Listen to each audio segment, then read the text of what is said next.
si vous voulez, la crise du Covid-19, qui a été, a priori, qui a vu l'essor de l'usage de la téléconsultation dans le monde aujourd'hui.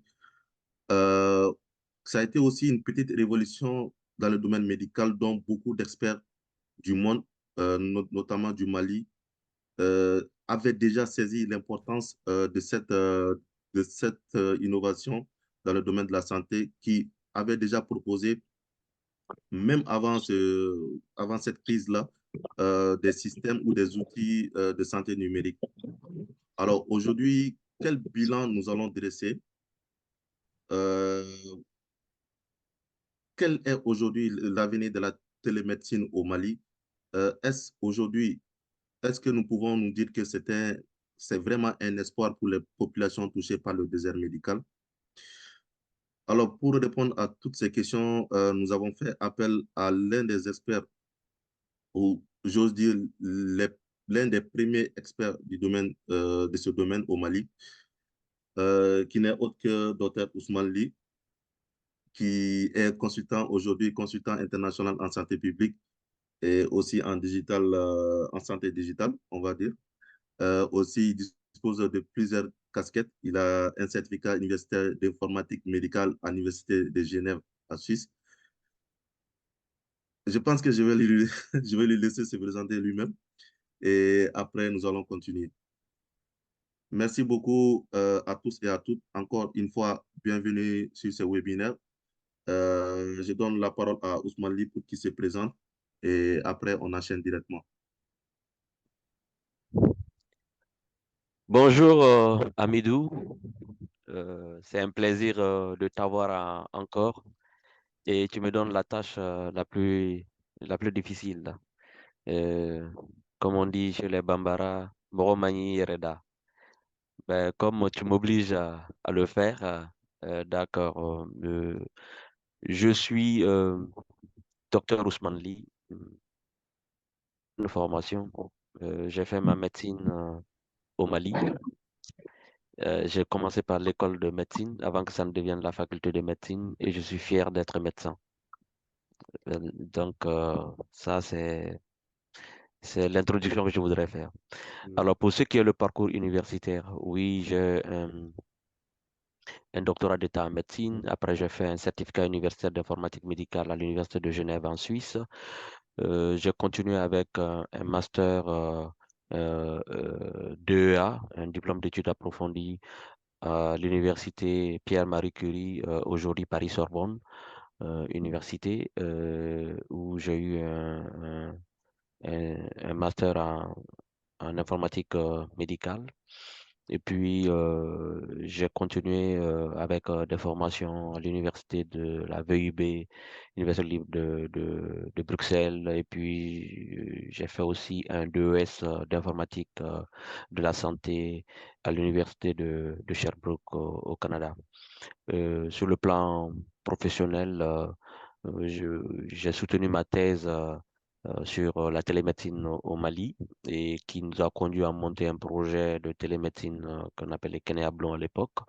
Et puis, on a travaillé à l'institutionnalisation de la télémédecine au Mali, ce qui m'a conduit à occuper le poste de directeur général de l'Agence nationale de télésanté et d'informatique médicale pendant une dizaine d'années. Et puis, au bout de cela, j'ai obtenu une bourse postdoc pour aller au Canada et c'est là où je me suis intégré aussi dans le tissu universitaire euh, de l'Université de Sherbrooke au Canada où on a un centre interdisciplinaire de développement en santé internationale où je suis expert en santé numérique en tant que professionnel de recherche. Et la dernière chose que je voudrais aussi préciser, c'est que je suis enseignant-chercheur à la faculté de médecine de Bamako, où je m'occupe de l'enseignement de l'informatique médicale avec le professeur Chakmar Bakayoko pour les étudiants en médecine et puis les différents masters de santé publique qui sont sur place. Et nous avons actuellement une spécialisation en informatique de la santé au niveau du DR de santé publique de la faculté de médecine de Bamako. Voilà un peu ce que je peux dire par rapport à mon parcours. Je ne parlerai pas du reste. On va laisser ça. Merci. Je sais que vous avez été modeste lors de cette présentation parce que je connais plus de vous que cela, mais on va s'arrêter là, il n'y a pas de souci. Aujourd'hui, Ousmane Ly, nous allons parler de la télémédecine comme j'annonçais au début. Cette forme de pratique médicale aujourd'hui intéresse tout le monde aujourd'hui. Pourquoi? Parce que nous savons qu'au Mali, nous avons un système de santé qui a fait beaucoup de choses, mais qui a beaucoup de difficultés, qui est peut-être lié à plusieurs raisons. Aujourd'hui, expliquez-nous déjà, c'est quoi la télémédecine, c'est quoi la téléconsultation? Et selon vous, selon votre expérience, quelle est la définition exacte que vous pouvez nous donner sur la téléconsultation au Mali? Bien. Alors, la téléconsultation n'est pas une activité particulière au Mali, donc il y a une définition normalisée que l'OMS a donnée.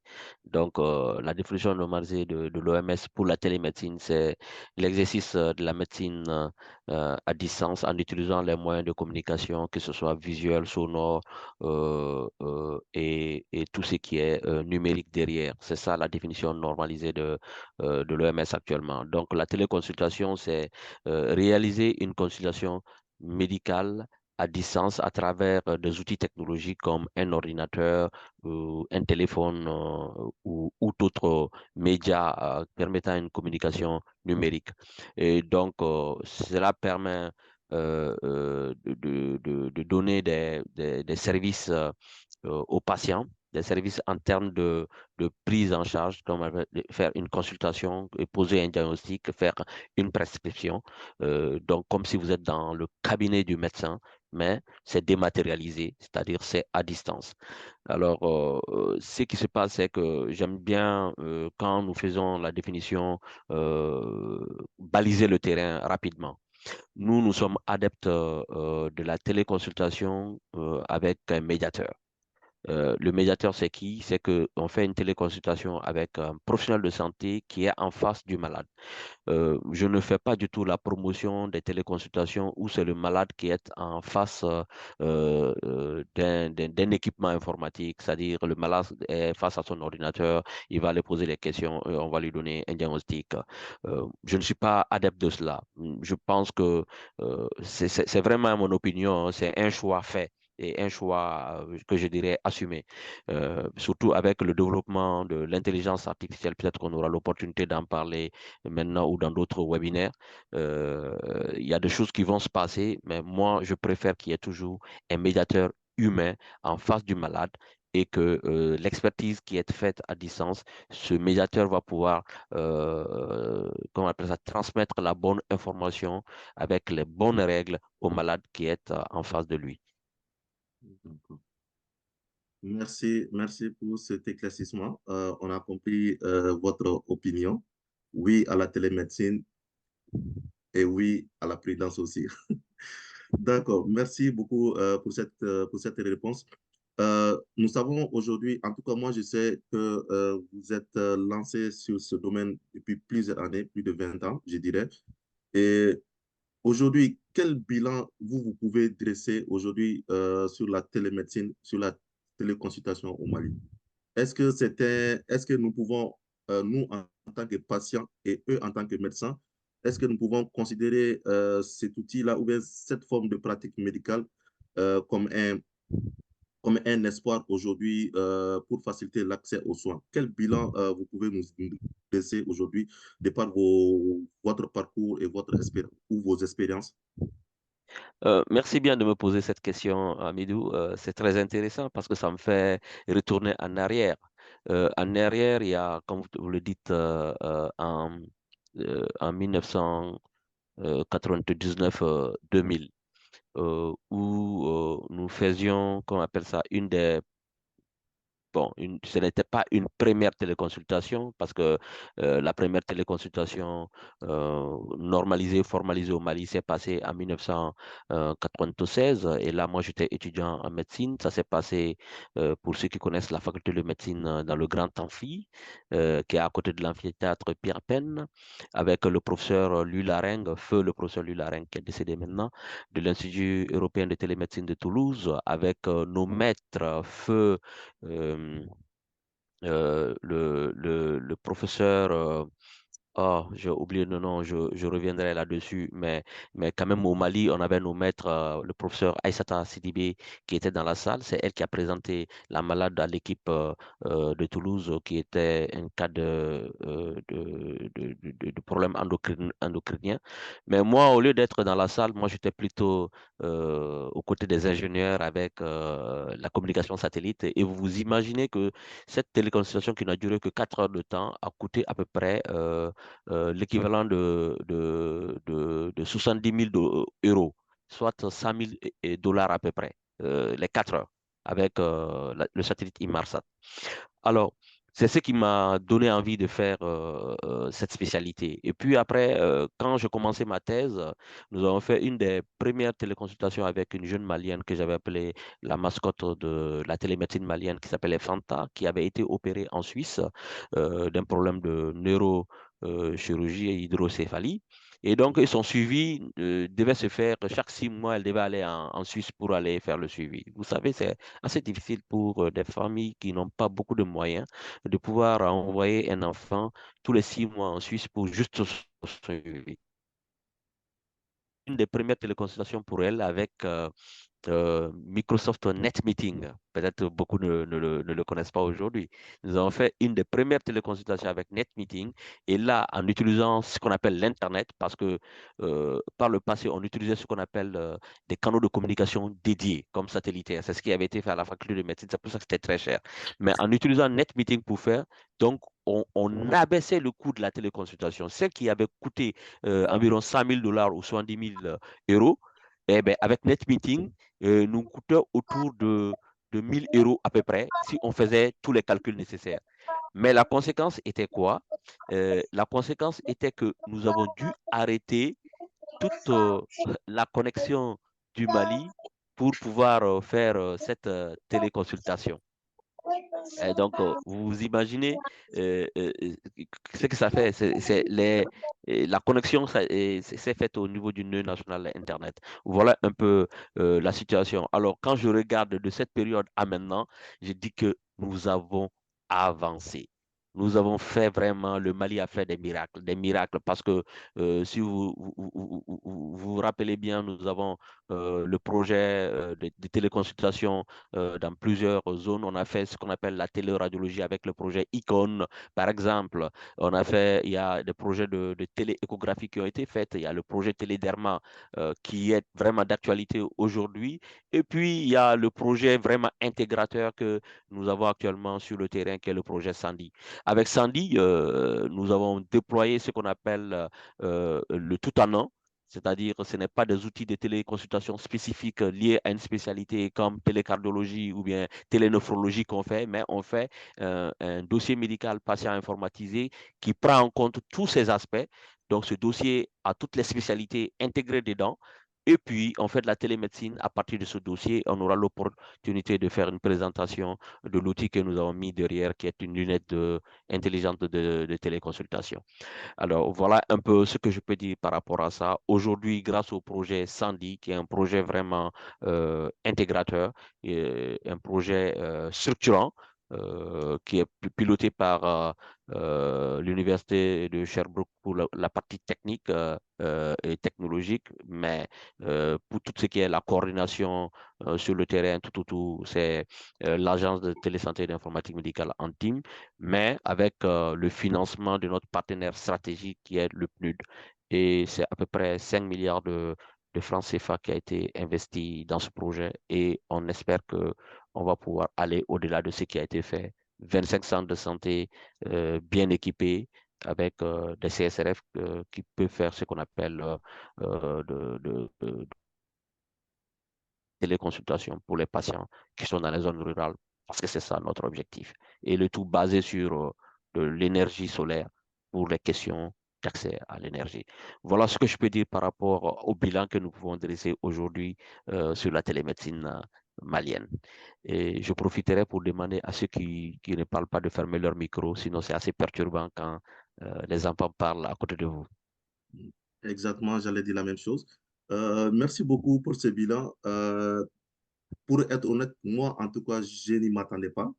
Je ne savais pas que le Mali était lancé dans ce domaine depuis des années 99-2000 ou même avant, si j'ai bien compris. En tout cas, merci pour tout ce que vous et votre équipe est en train de faire aujourd'hui. Aujourd'hui, vous avez dit le Mali a avancé, le Mali a fait beaucoup de choses dans ce domaine. Aujourd'hui, est-ce que nous pouvons considérer que la télémédecine, de façon générale, est définitivement rentrée dans les mœurs des Maliens? Quand je dis les Maliens, il s'agit des patients et des médecins aujourd'hui. Alors, ça, c'est une question aussi très intéressante, hein. Moi, je dirais que la télémédecine est en phase de maturation au Mali. Donc, en phase de maturation, cela veut dire que les gens commencent à se rendre compte. Mais ce qui est très intéressant et que nous avons observé, c'est que le patient n'a aucun problème avec ces outils.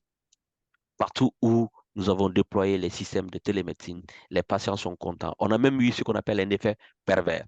L'effet pervers a été que le patient pensait qu'on peut le soigner avec la télémédecine directement.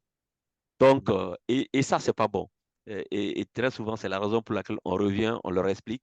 Non, la télémédecine n'est que un média, un continuum de transport, un transporteur. Donc, comme on dit très généralement, nous aimons plutôt faire voyager l'information sur le patient au lieu de faire voyager le patient, parce que ça coûte assez cher de faire voyager le patient. Donc, je dirais que oui, c'est en phase de maturation, c'est entré dans le mœurs de partout où ces outils ont été déployés et vous-même au niveau de Kenya Croix, avec là où vous déployez dans les cliniques ou les médecins que vous contactez, vous voyez que les choses sont en train de monter en puissance. Donc, oui, mais comme on dit, il va falloir que Il y on a un mais. continue à faire, ouais, il faut qu'on continue à faire le travail, surtout auprès de certains professionnels de santé qui restent souvent sceptiques, qui sont Pourquoi? parfois réfractaires parce que c'est le changement. Tout ce qui est nouveau, les gens se méfient. Et Mhm. surtout si on ajoute tout ce qui est en train d'être fait comme information, surtout la désinformation qu'il y a sur les réseaux sociaux maintenant, tout ce qui est numérique, les gens au lieu de regarder les bons côtés et les bénéfices qu'on peut en tirer. Donc, pour moi, oui, il y a beaucoup à faire et je pense que pour pouvoir répondre au reste de la question, vous avez une autre question. Donc, je vous laisserai la poser pour pouvoir Oui, terminer ça. effectivement, en fait, c'est une réponse que moi, je ne m'attendais pas aussi. Pourquoi? Parce que je pensais que vous allez nous dire que effectivement la réticence existe plutôt du côté des patients que des médecins. Mais selon vous, c'est le contraire. Cela m'étonne beaucoup. Mais ça nous fera un peu plaisir si vous avez une expérience sur ça, sur tout ce que vous venez de dire maintenant, une expérience précise que vous pouvez nous étaler ça pour que nous puissions comprendre pourquoi cette réticence, pourquoi cette méfiance n'existe pas du côté des patients, mais plutôt du côté des médecins. Et OK. entre guillemets, si nous essayons de voir enfin, si nous avons une vue euh, précise de la chose, a priori, nous pouvons dire que ben, la réticence est plutôt du côté des patients que des médecins. Mais vous pensez le contraire. Oui, tout à fait. Je ne connais pas votre expérience avec les patients, donc je ne sais pas comment vous l'évaluez. Peut-être que vous allez nous expliquer aussi comment est-ce que vous avez découvert ça. Et nous, ce on a constaté, quand on amenait ces technologies, chaque fois qu'on a en face de nous des patients, ils sont contents. Donc peut-être que c'est le fait que quand on dit que un appareil va faire un diagnostic, le patient adore ça, il aime ça parce que nous avons eu pendant très longtemps une médecine pasteurienne. Alors, la médecine pasteurienne, c'est quoi? C'est un malade, un diagnostic. On ne dit même pas un malade dans la médecine pasteurienne, c'est un cas, un diagnostic, un traitement. Mhm. Pourquoi? parce qu'avec Pasteur, on a découvert les antibiotiques et on pouvait, qu'on appelle ça, traiter les patients et obtenir un résultat palpable. Voilà. Or, actuellement, nous sommes en santé globale, hein, on fait de la santé holistique. Alors, qu'est-ce que nous avons? C'est que nous devons prendre la personne humaine dans sa globalité, entièrement. Donc, ce n'est pas un cas aujourd'hui qu'on a en face de nous, c'est plutôt une personne humaine qu'on a en face de nous qu'on doit prendre en charge. Donc, quand on regarde cet historique, oui, le patient qui venait voir un professionnel de santé, vous savez, dans nos contrées, il y a eu un moment où quand tu partais, le patient venait surtout. Moi, je suis Peul, hein, donc je peux bien me permettre, nos amis Peul, quand ils arrivaient, j'ai eu ça plusieurs fois quand je faisais mes stages à l'hôpital Nianangoro Fomba à Ségou, quand il vient et c'est que dans leur tête, il fallait faire l'injection pour que vraiment on dise qu'il a été soigné. Et donc vous voyez, donc ce qui fait que l'infirmier même avait même plus de pouvoir que le médecin. Parce que pour Voilà, faire ça va? pour, pour faire l'injection, comme on dit, c'est à l'infirmier qu'on donnait, qu'on appelle ça, les instructions pour le faire. Donc, vous voyez, donc les patients étaient formatés à accepter tout ce qui est technologique quand ils viennent vers la médecine moderne. Donc c'est ce qu'il faut comprendre qui explique cela. Mais par contre, les professionnels de santé, surtout quand plus on monte en grade chez les professionnels de santé, plus on avait découvert qu'il y a de la réticence. C'est simple, hein, c'est normal aussi. Les professeurs agrégés de l'époque, ceux qui m'ont enseigné, eux, ils n'ont pas utilisé l'ordinateur. Ce n'est pas, qu'on appelle ça, leur outil. Eux, ils ont écrit à la main, ils ont appris, ils ont même présenté leur thèse où ils ont tout calculé à la main quand ils ont fait des recherches statistiques. Donc, nous sommes la génération qui est venue dans les universités avec l'ordinateur. Et donc, c'était plus facile pour nous. Et c'est encore plus facile avec la génération qui nous suit, qui est la génération Y et Z, eux qui ont les smartphones. Donc, quand on regarde la génération de médecins Y, Z, eux, ils acceptent plus ces outils que la génération qui est un peu plus, comment on appelle ça, vieille. Et donc, comme c'est la génération vieille qui a le pouvoir aujourd'hui, ben, c'est normal qu'ils ont peur de ces outils-là, ils vont faire un peu de résistance. Parce que si, je le dis pourquoi? Parce que si ce n'était pas les professionnels de santé qui étaient problématiques, maintenant on aurait trouvé que le Mali est très loin en matière de télémédecine. On a eu beaucoup de projets pilotes, on a eu une agence qui institutionnalise ça. Mais au niveau de l'agence que j'ai dirigée pendant 10 ans, on a eu beaucoup de soucis pour pouvoir que le système accepte. Mais aujourd'hui, c'est accepté.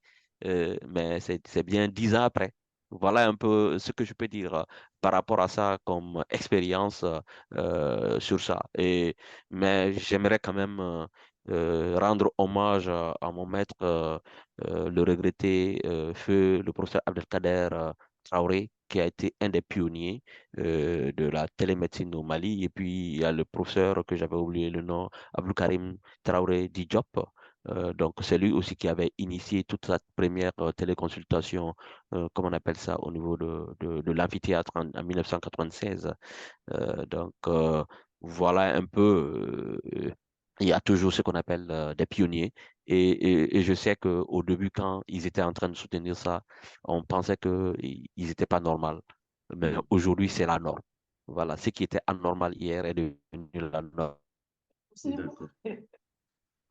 Merci beaucoup, Ousmane. Merci beaucoup pour cette réponse.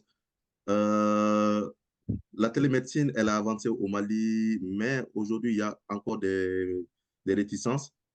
Des réticences parce que les gens ont peur de tout ce qui apparaît sur les réseaux sociaux, de tout ce qui apparaît sur les réseaux sociaux. Les gens ont peur, si on peut dire, des contenus numériques aujourd'hui, parce que je pense qu'ils ont raison d'avoir peur. Aujourd'hui, au Mali, nous, en tout cas, c'est selon nos différentes expériences, les gens craignent plus sur la sécurisation des données, de leurs données de santé aujourd'hui. Qu'est-ce que le Mali a fait? Quelle est la politique d'accompagnement sur ce volet, sur ce terrain, c'est-à-dire la protection des données de santé? Est-ce qu'il y a des normes qui cadrent tout cela? Est-ce qu'il y a des politiques? Est-ce que l'État accompagne ceux qui proposent des outils numériques de télémédecine, etc.? Euh, Qu'est-ce qui est fait dans ce sens aujourd'hui au Mali? Ça, c'est une très bonne question. Et clairement, nous sommes un peu en retard dans ce domaine. Mhm, Pourquoi? Parce que c'est des enjeux que j'appelle stratégiques. Aujourd'hui, nous avons ce qu'on appelle l'autorité de protection des données à caractère personnel. mhm, Donc, normalement, tout le monde doit passer par là et les règles sont établies. Les données de santé sont considérées comme des données personnelles et tout ce qui s'applique aux données personnelles, oui, on doit leur appliquer. Donc, tous ceux qui font des outils technologiques dans ce domaine doivent aller à l'autorité de protection des données pour ne pas avoir de problème après. Ça, mhm, c'est la première des choses.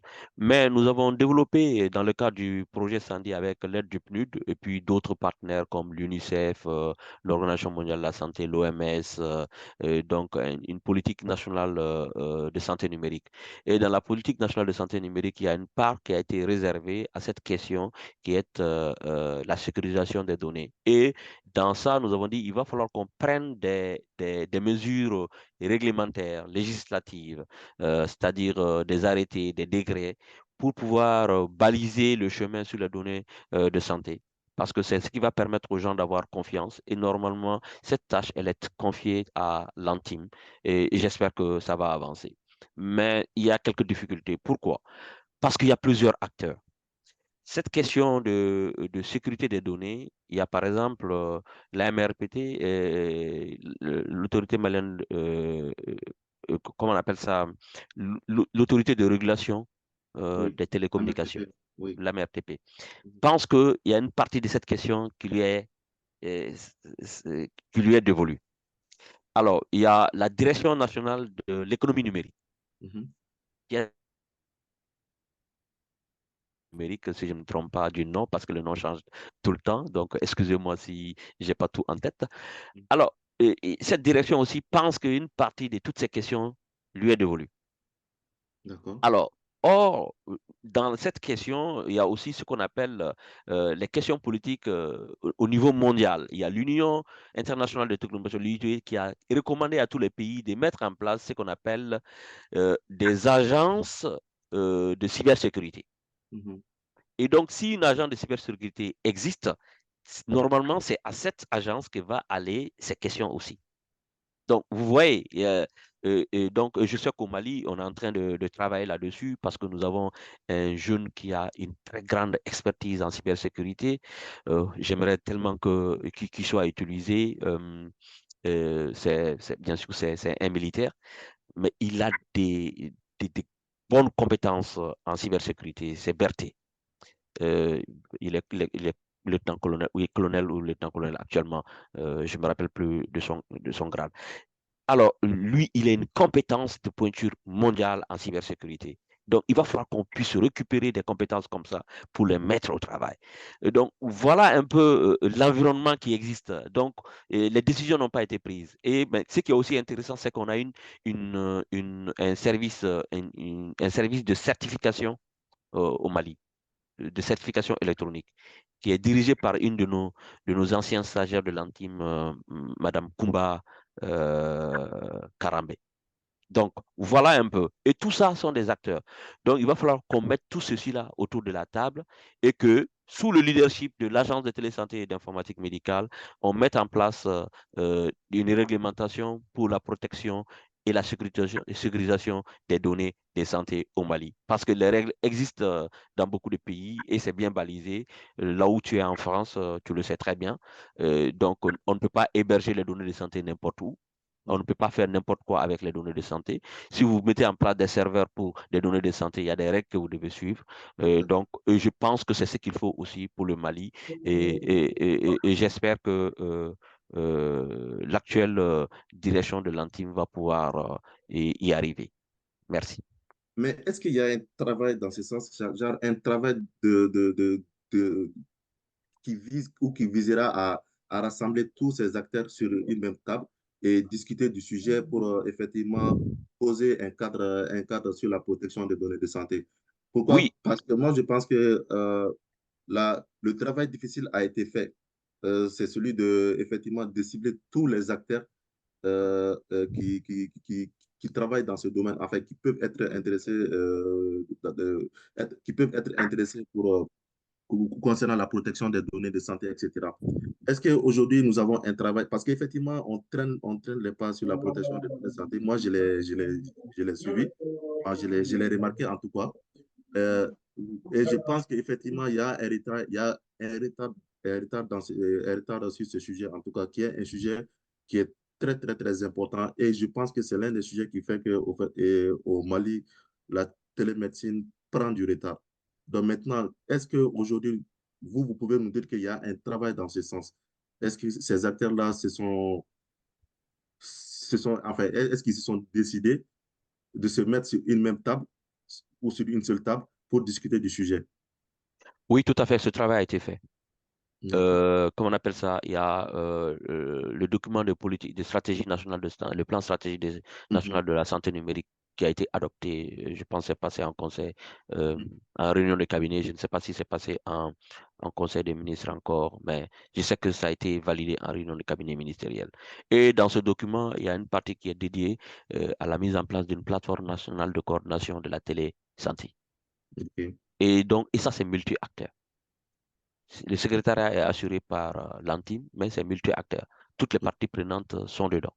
Donc, que ce soit le secteur privé, des startups, mais je ne sais pas si Kenya Croix a été invité ou pas, mais on va y veiller parce que le partenaire stratégique qui veut mettre des ressources par rapport à ses activités, c'est le PNUD à travers le projet Sandy. Je ne sais pas si son coordinateur est en ligne, le docteur Amadou Ndja. J'espère qu'il est en ligne, qu'il pourra prendre peut-être la parole pour confirmer ce que je dis. Donc, on est vraiment en train de travailler à ça et bientôt, je pense, parce que tout le problème était, comment on appelle ça, l'adoption de ce plan stratégique de santé numérique.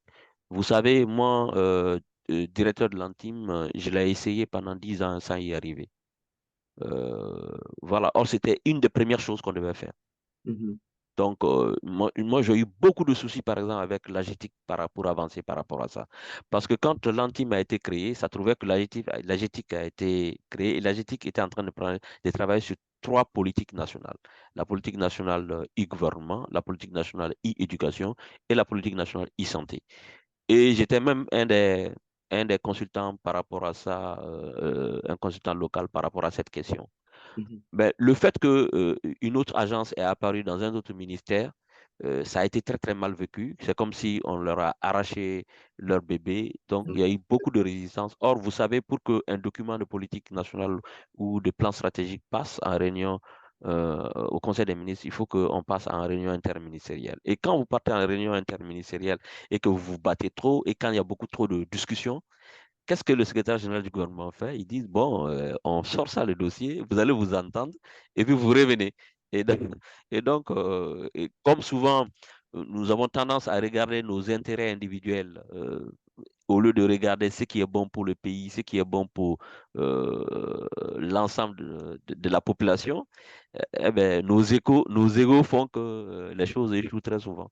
Voilà. Je pense que c'est ça, c'est le problème d'ego qui font que souvent les choses ne marchent pas. Mais cette plateforme existe. En tout cas, je vous promets que je vais voir avec les équipes qui sont là-dessus pour que euh, les startups soient intégrées dans le processus parce que c'est vous qui êtes dynamique dans le développement de solutions par rapport à ça. Et donc, et c'est vous qui avez besoin des protections qu'il faut parce que vous manipulez les données de santé des populations, des patients. Et donc, il faut que vous soyez vraiment protégés. Donc, voilà ce que je peux dire par rapport à cette question.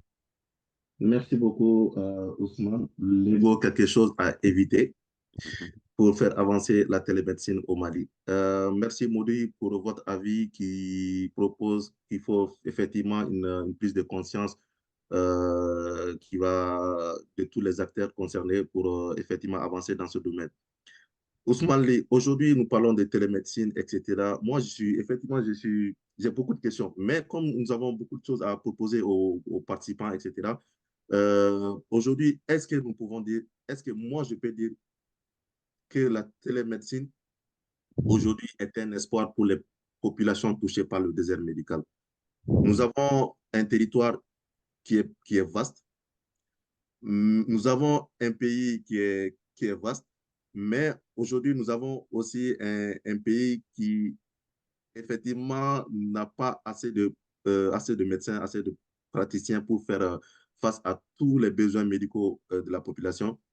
Nous avons aussi des difficultés, beaucoup de difficultés concernant la bonne répartition des professionnels de santé dans toutes les zones euh, concernées ou dans toutes les zones éloignées. Nous avons la vétusté des équipements médicaux. Alors, tous ces facteurs font aujourd'hui que, alors, je vous parle en tant que patient, plutôt en tant que patient, il faut le comprendre. Et avec tous ces facteurs-là qui font que la prise en charge de nous, les patients, entre guillemets, n'est pas optimale dans certains cas, est-ce que moi, je peux considérer qu'aujourd'hui, avec cette forme de pratique médicale, l'espoir, enfin, est-ce que je dois espérer, est-ce que je dois espérer du fait que, ben, où est-ce que je peux, là où je suis, la demande médicale dont j'aurais besoin ne feront pas aujourd'hui, si vous voulez, ne seront pas un blocage, ne seront pas un blocage quant à l'accès à la santé aujourd'hui. C'est-à-dire que je suis à Bla, je peux avoir accès à la santé grâce à la télémédecine. Je suis à Kidal, à Tinzawaten, je peux avoir accès à la santé à un médecin spécialiste de télémédecine. Est-ce qu'aujourd'hui, je peux dire qu'effectivement, il y a un espoir? Oh, ça, c'est une question très intéressante. Oui, il y a un espoir parce que moi, je suis un optimiste né. Il y en a même qui me traitent de naïf sur certains réseaux sociaux. Voilà, mais je suis un optimiste. Mhm. Et vous allez le voir tout de suite, l'expérience que nous avons. Et il y aura une surprise, je pense, pendant ce webinaire qui n'a pas été annoncée. Mhm. Alors, l'expérience que nous avons, c'est que la télémédecine résout des problèmes pour les populations, surtout dans les zones éloignées. Mhm. Dans le cadre du projet Sandy, ce que nous pouvons dire, c'est que dans le CESCOM de Calaquet, par exemple, nous avons eu à faire des téléconsultations sur plusieurs spécialités et je pense que j'ai vu que certains membres du service de psychiatrie de l'hôpital du Pont-G connectés ici qui ont eu à faire des téléconsultations de télépsychiatrie pour des populations qui, s'ils devaient se déplacer, ça allait être difficile pour eux. Nous pouvons dire qu'on a eu à faire des seconds avis de cancérologie, c'est-à-dire d'oncologie, pour des patients qui étaient à Kalaké, c'est-à-dire dans la région de Ségou, du district sanitaire de Baraouli, pour que ces gens puissent avoir accès donc à une spécialité comme l'oncologie.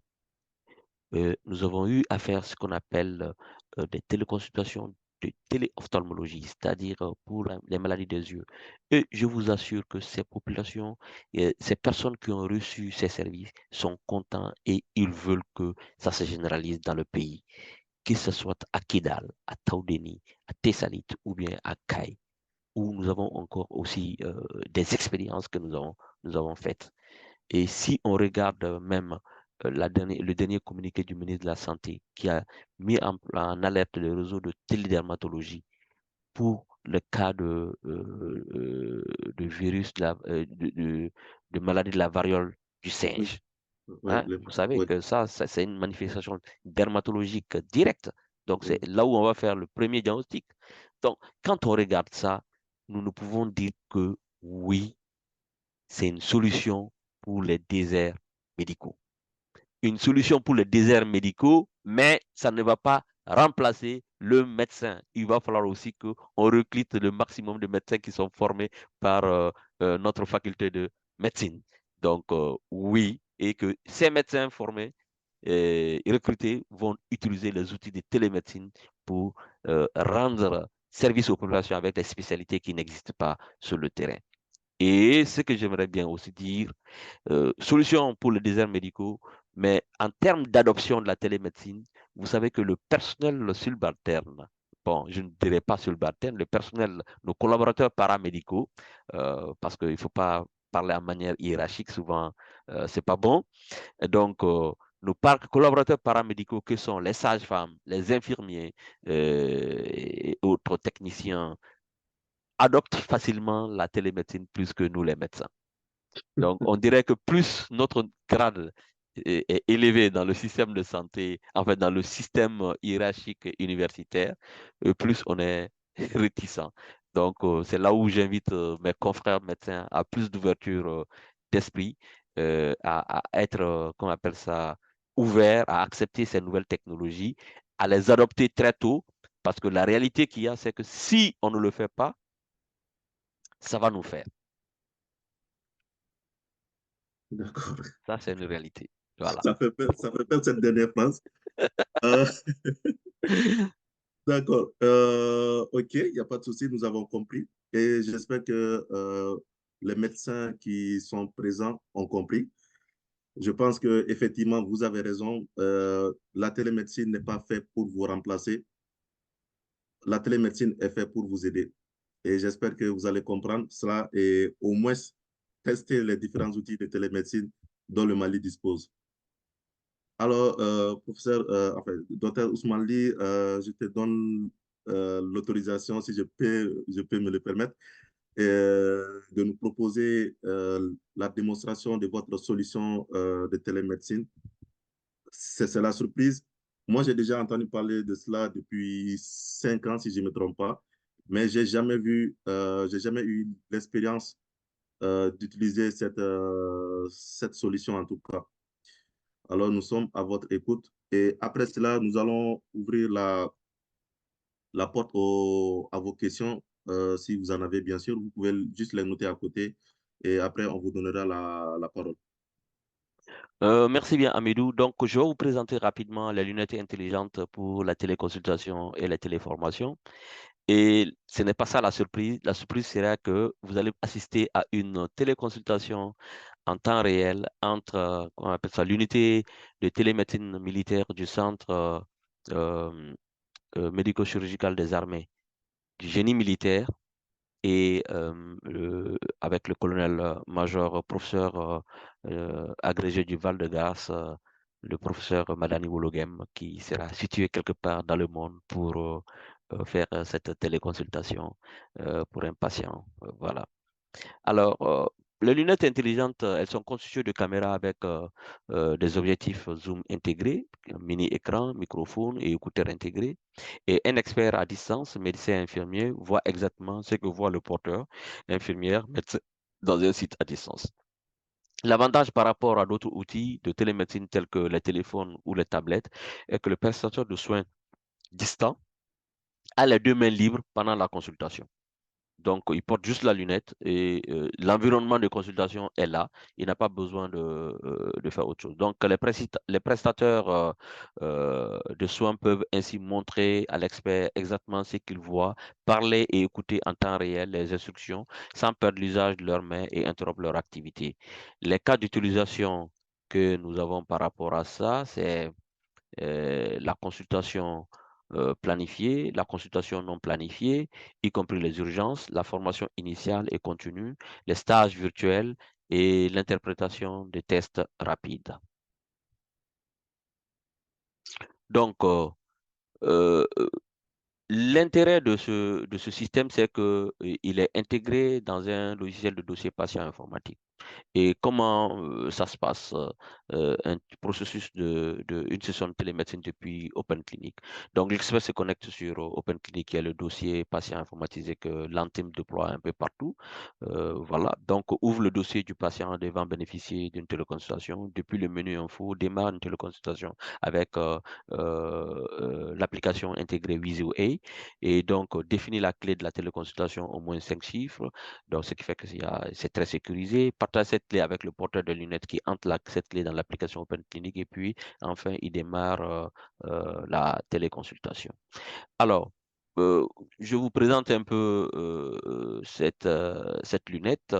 Donc, si vous regardez ce qui est la partie 1, c'est l'écran ajustable parce que le professionnel de santé a la possibilité de voir dans la lunette l'écran et de pouvoir interagir.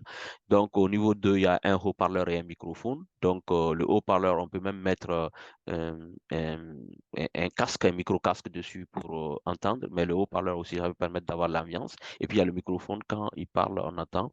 Il y a un pavé tactile, il y a l'embout de branche qui est flexible, qui est là, ce qui vous permet de brancher la lunette sur un téléphone. C'est un téléphone qui permet de piloter la lunette.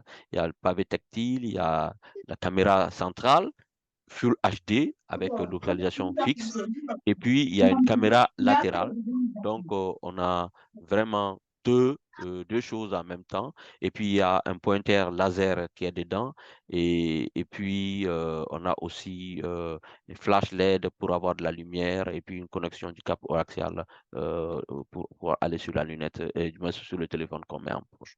Donc, par rapport à ça, on a cette technologie Wheezy A qui est là. Ou comment est-ce que ça se passe? On passe par ce qu'on appelle un système, un serveur dédié WebRTC et Apache qui sont tous dans le serveur OpenClinic, donc intégrés et qui nous permet d'avoir ce qu'on appelle les vidéos et tout.